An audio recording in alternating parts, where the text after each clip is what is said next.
अजय टैनी को अब तक बर्खास्त क्यों नहीं किया, बेटे पे अब तक कार्रवाई क्यों नहीं हुई। आज जो आप एम्स जैसी संस्थाएं दे रहे हैं, देख रहे हैं, तमाम सरकारी अस्पताल देख रहे हैं, ये किसकी देन है? भारतीय जनता पार्टी की देन नहीं है, ये कांग्रेस की देन है। नमस्कार, मैं हूं कुलदीप कुमार राउत और इस वक्त हमारे साथ प्रोफेसर जी मौजूद हैं। हम इनसे सीधा सवाल लेना चाहते हैं, जो आए दिन लगातार जब यूपी चुनाव आए तब खास तौर पर सिर्फ एक चीज पर सवाल उठता है, वो है कानून व्यवस्था।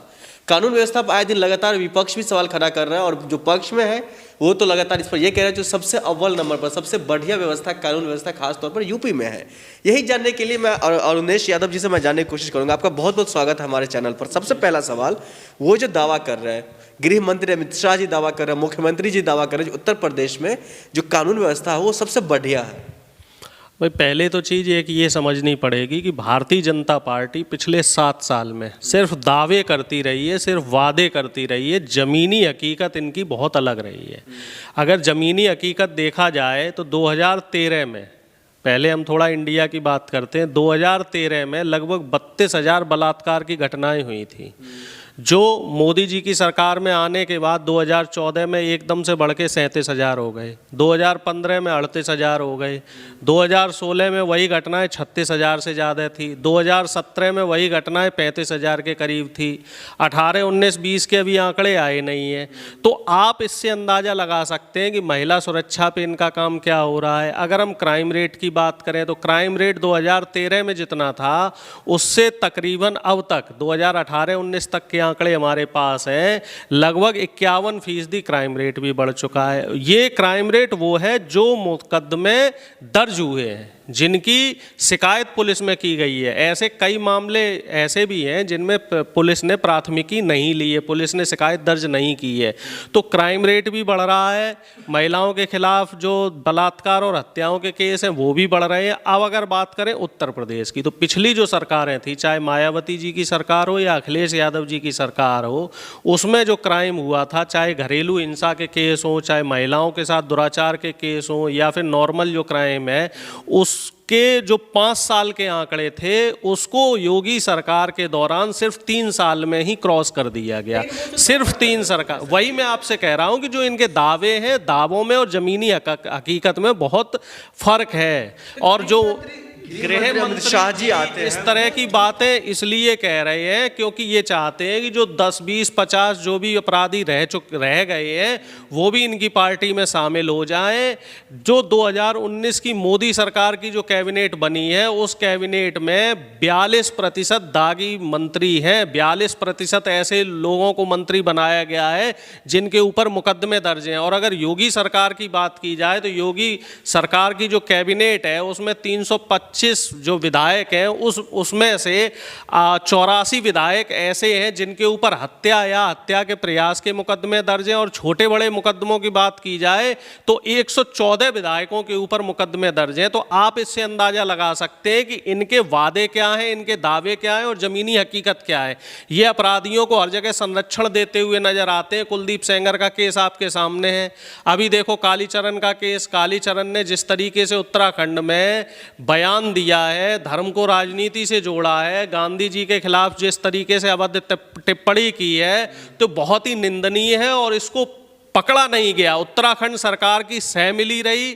उत्तराखंड में भी भारतीय जनता पार्टी की सरकार है, उत्तर प्रदेश में भी भारतीय जनता पार्टी की सरकार है। और कहाँ इसको पकड़ा गया इसको छत्तीसगढ़ में। छत्तीसगढ़ में कांग्रेस की सरकार है, तो कांग्रेस सरकार ने इसको पकड़ा है। और भारतीय जनता पार्टी इस तरह के अपराधियों को, गुंडों को और अराजक तत्वों को हर जगह संरक्षण देती हुई नजर आती है। अजय टैनी को अब तक बर्खास्त क्यों नहीं किया गया? उसके बेटे पे अब तक कार्रवाई क्यों नहीं हुई? बेटा भी तो जी, मैं आपको बता दूं जानकारी के लिए, उनके बेटा पर कार्रवाई हुई तब ने, उनका बेटा अभी जेल में है, अब कह रहे कार्रवाई नहीं हुआ है। बाकी जो भी मांगे हैं, चार्जशीट भी दाखिल नहीं हुई है। आपको जानकारी नहीं है, मीडिया चीज़ों को इधर उधर दिखाता भी, उसकी चार्जशीट भी दाखिल नहीं हुई है, ना उस पर कार्रवाई हुई है। जिस तरीके से कुलदीप सेंगर बेगुनाह होके वापस आ गया था जेल से, उसके ऊपर भी हत्या और बलात्कार का केस था, उसी तरीके से इसके बेटे को भी जेल से बाहर निकाल दिया जाएगा। तमाम ऐसे जो नेता विधायक हैं, मिनिस्टर हैं या उनके बेटे हैं या उनके रिश्तेदार हैं, इन सबको भारतीय जनता पार्टी का संरक्षण प्राप्त है। भारतीय जनता पार्टी सिर्फ समाज में अराजकता फैलाना चाह रही है। अब चुनाव आ गया है तो मोदी जी चुनाव प्रचार में लग गए हैं, मोदी जी झूठे वादे दावे कर रहे हैं। कल भी आपने देखा है मोदी जी की जो रैली हुई है मुरादनगर में, उस रैली में भी आपने देखा कितने जुमले इन्होंने फेंके हैं, क्या क्या परियोजनाओं के इन्होंने लोगों को आश्वासन दिए हैं। योगी जी 1 करोड़ टैबलेट अब बांट रहे हैं। पिछले 4 साल से ना तो योगी जी दिखाई दिए, ना योगी जी की टैबलेट दिखाई दी। 2 साल कोरोना की लहर की वजह से स्कूल कॉलेज नहीं खुल पाए हैं, उन बच्चों की पढ़ाई में कितना नुकसान हुआ है, तो इसकी जिम्मेदारी कौन लेगा। शिक्षा का स्तर उत्तर प्रदेश में इस समय न्यूनतम स्तर पे है, शिक्षा के बारे में कौन ध्यान देगा। दरअसल इनकी जो मंशा है, ये नहीं चाहते हैं कि तरक्की हो, ये सिर्फ धर्म को और सांप्रदायिकता को बढ़ावा देना चाहते हैं। ये बड़े बड़े जो पूंजीपति हैं, बड़े बड़े पूंजीपतियों को ये संरक्षण दे रहे हैं। लेबर लॉ पे चर्चा क्यों नहीं करते हैं योगी आदित्यनाथ जी? श्रम कानून कब खत्म करेंगे? ठीक है ना, श्रम कानून पे भी बात होनी चाहिए। और जितने लोग बेरोजगार हुए हैं, लगभग उत्तर प्रदेश में 1.5 से 2 करोड़ युवा बेरोजगार हो चुके हैं, तो उनकी रोजगार की सुनिश्चिति कब होगी?